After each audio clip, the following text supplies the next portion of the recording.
Olá, boa tarde. Veja os destaques de hoje do portal da Assembleia.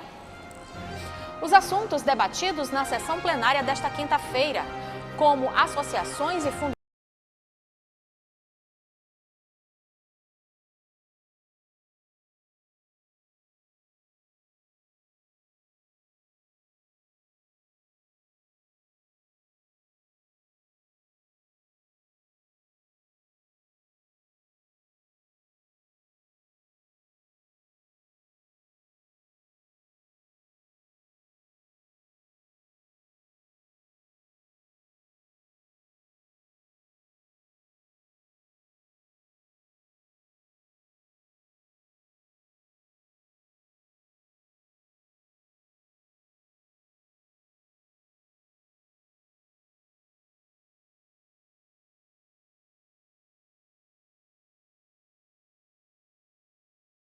E falando em homenagem aos repórteres, eu começo o portal parabenizando o repórter Ronald II pelo desempenho diário da profissão que eu tenho certeza que ele ama tanto, não é isso, Ronald?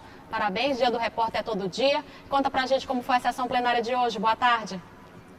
Coelho, boa tarde. Antes de tudo, parabéns também a você e a todos os integrantes da comunicação da Assembleia Legislativa, os repórteres, que apesar de você estar aí na bancada, mas eu sei que você também é uma repórter e ama estar nas ruas aí em busca da boa informação. Coelho, sessão plenária.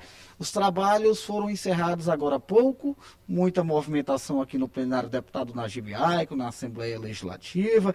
Nós tivemos...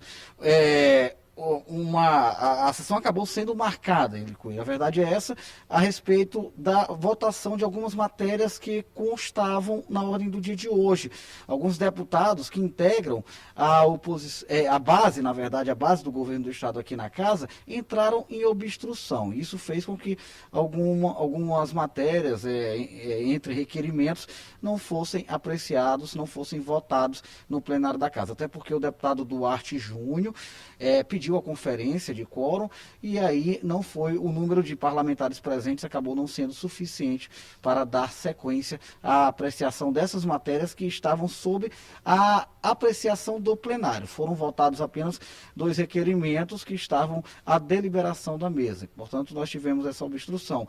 Em relação aos pronunciamentos, nós tivemos vários temas debatidos entre os deputados. Os impactos das fortes chuvas que castigam algumas cidades maranhenses estiveram entre os assuntos aqui da tribuna da Assembleia e, claro, a paralisação dos profissionais do setor rodoviário de São Luís. O deputado Duarte Júnior e o deputado doutor Iglesias trataram sobre esse assunto e agora a gente vai trazer mais informações sobre os pronunciamentos de agora a pouco no plenário da Assembleia Legislativa do Maranhão. Entre os assuntos debatidos, a paralisação dos rodoviários em São Luís. Os deputados doutor Iglesias e Duarte Júnior cobraram da prefeitura o fim do problema. Tem uma decisão da Justiça mandando manter a circulação de 80% dos ônibus em São Luís. Diariamente, é basicamente isso que funciona. Há meses, anos, em São Luís, nós já apontamos aqui, já fiscalizamos. O transporte público não está em funcionamento em sua integralidade, porque a Prefeitura de São Luís não enfrenta o problema. E, por fim, me coloco aqui à disposição para ajudar nesse debate, para ajudar nesse diálogo. O problema da greve dos ônibus, dos motoristas de ônibus, dos trabalhadores do sistema de transporte rodoviário, que claramente a gente sabe do conluio que há com o SET no sentido de direcionar para um aumento de passagem, que, ao nosso ver, é inevitável e a Prefeitura continua acumulando desgaste político e, principalmente, prejudicando a vida do cidadão. Em decorrência disso, o deputado Wellington do Curso participou de maneira remota e pediu investimentos para o setor de segurança pública. Nós estamos mais uma vez aqui para cobrar do governo do Estado a nomeação dos aprovados no concurso público, mais uma vez, cobrar do governo do Estado efetividade da segurança pública.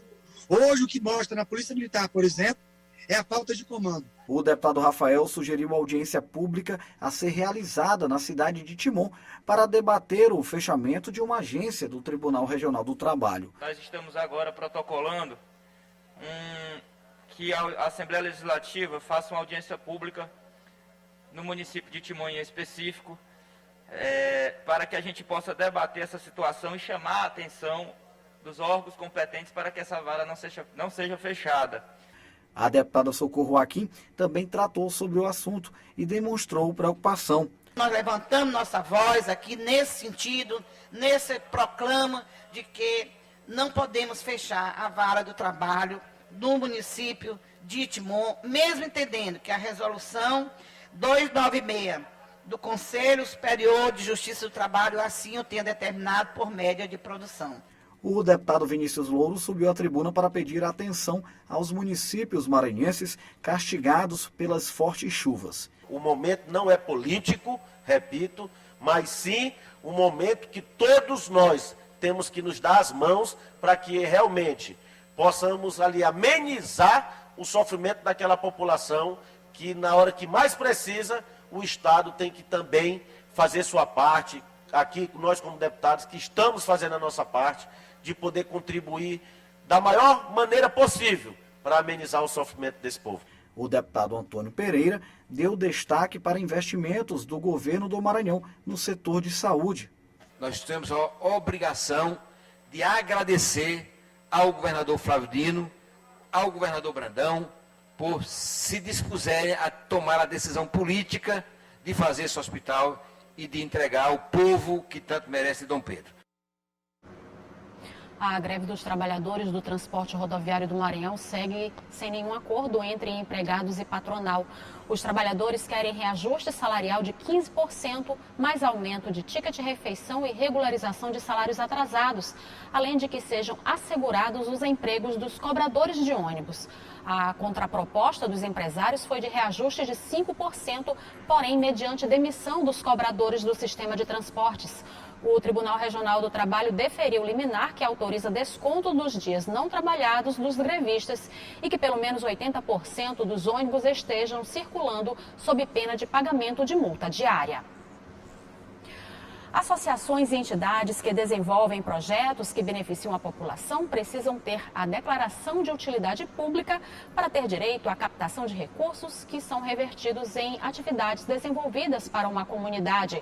Para ter direito a essa declaração, as instituições devem cumprir uma série de requisitos previstos em uma lei estadual. A declaração de utilidade pública é um reconhecimento a entidades, associações e fundações sem fins lucrativos que prestam serviços à coletividade. A concessão do título de utilidade pública pode ser feita pela Câmara dos Deputados, Assembleias Legislativas e Câmaras Municipais, dependendo da competência de cada organização. No Maranhão, essa atribuição é da Assembleia Legislativa. O reconhecimento vem através de um projeto de lei criado por um dos 42 deputados estaduais e aprovado na Comissão de Constituição e Justiça da Casa Parlamentar Estadual. Com esse título, ela pode ter alguns benefícios a depender do programa que ela se encaixe, né? Então, há alguns programas no estado do Maranhão, há alguns programas também em alguns municípios que a entidade pode se encaixar e receber benefícios. O estado do Maranhão tem muitas secretarias, algumas fazem esses programas. Teve as sedes, Secretaria de Desenvolvimento, fez um programa Maranhão Solidário, que aí essa entidade que tinha esse título poderia se cadastrar para receber 2% do ICMS, era destinado 2% do ICMS para essas entidades cadastradas. Para receber o título é preciso preencher requisitos como personalidade jurídica, funcionamento efetivo e contínuo nos 3 anos anteriores, a declaração de utilidade pública, gratuidade dos cargos e sem distribuição de lucros, registro nos órgãos competentes, exercício de atividades científicas, de cultura, inclusive artísticas, filantrópicas ou assistenciais, de caráter beneficente, caritativo ou religioso. É preciso também que os diretores dessas entidades tenham idoneidade moral para administrar essas instituições. Pelo menos 1.500 projetos de lei já reconheceram aqui na Assembleia a utilidade pública de organizações que atendem de forma gratuita à comunidade. É o caso do Instituto Isiane Castro, que entrou em quadra em 2014 para oferecer novas perspectivas de vida às crianças e adolescentes da comunidade da Liberdade, em São Luís, no Maranhão. Nesta região, que é considerada o maior quilombo urbano da América Latina, nem sempre os jovens têm a possibilidade de marcar as cestas que garantem oportunidades de desenvolvimento. E por isso a Fundação investe na realização de atividades esportivas, reforço escolar, aulas de inglês, distribuição de materiais como tênis e uniforme, alimentação e atividades de assistência social. É uma associação sem fins lucrativos que visa o esporte enquanto inclusão social. Então, a nossa ideia aqui é desenvolver a educação integral usando o esporte como ferramenta e, obviamente, também incluindo aí a inclusão social, porque temos aqui uma comunidade, né, que, principalmente na época que o Instituto foi criado, precisava muito desse tipo de iniciativa. E veja, no próximo bloco, aumenta o número de casos de abuso sexual contra crianças e adolescentes em São Luís. E projeto de lei quer criar registro de informações sobre redução de gases de efeito estufa. Você acompanha logo após o intervalo.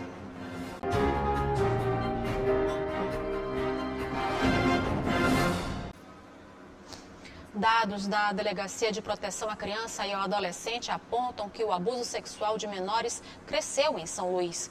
O mais revoltante nesse tipo de crime é que, na maioria das vezes, os abusadores fazem parte do núcleo familiar das vítimas.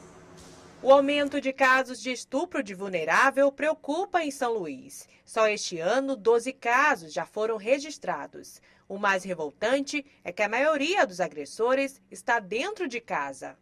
No ano passado, foram registrados 131 casos de estupro vulnerável, só na capital maranhense. Segundo a titular da Delegacia de Proteção à Criança e Adolescente, os responsáveis devem ficar atentos com as mudanças de comportamentos da vítima, que pode ser indício de algum tipo de violência sofrida. Os psicólogos, eles falam que existe um isolamento, a criança fica mais agressiva, ela muda de comportamento. Mas, assim, eu acredito muito em informação.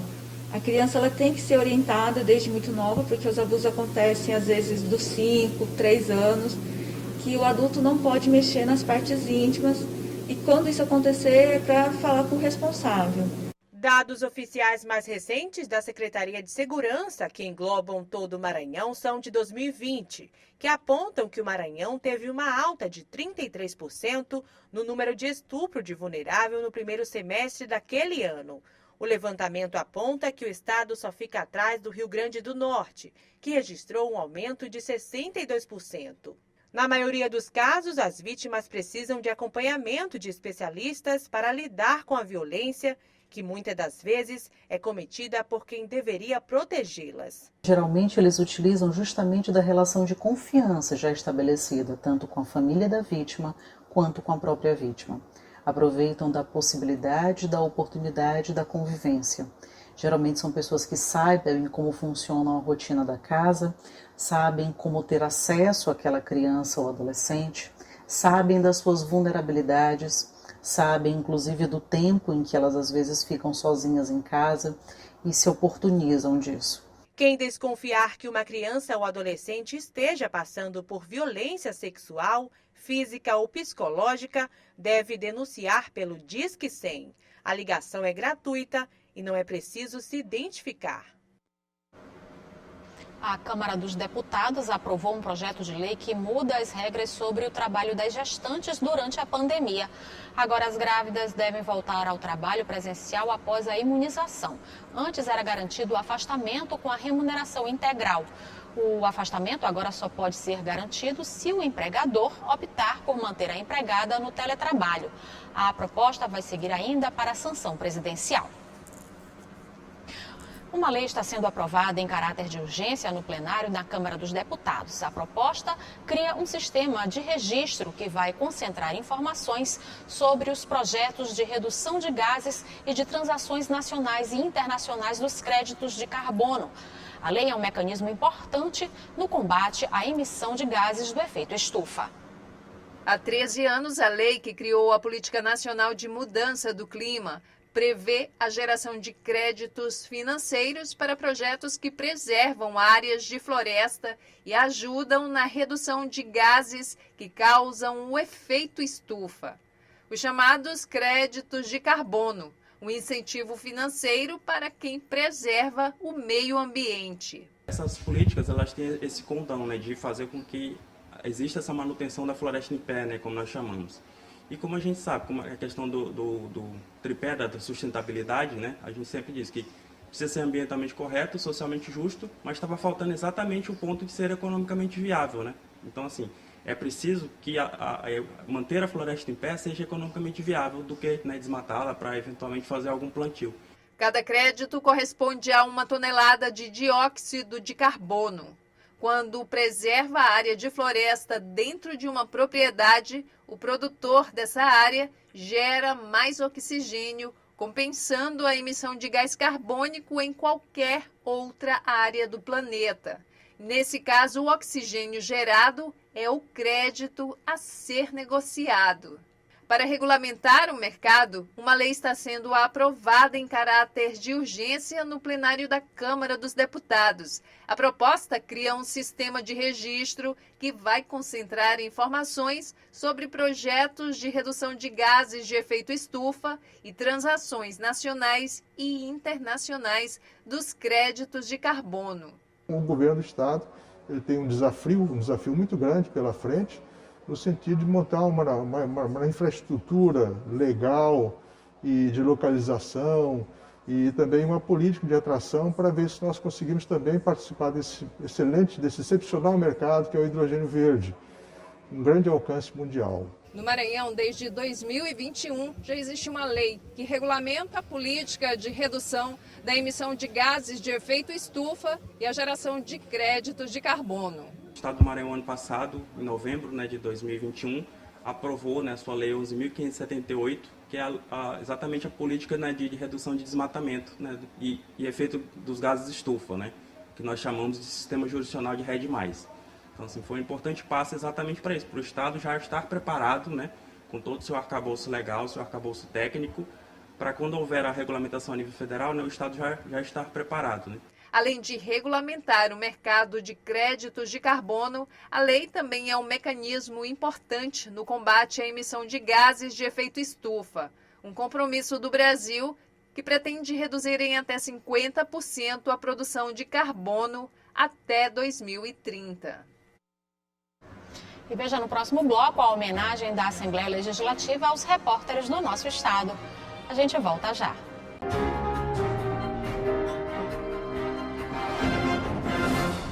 Estão abertas as inscrições para a seleção do programa de mestrado profissional em educação inclusiva em rede nacional, que está sendo ofertado em 10 universidades públicas, entre elas a UEMA.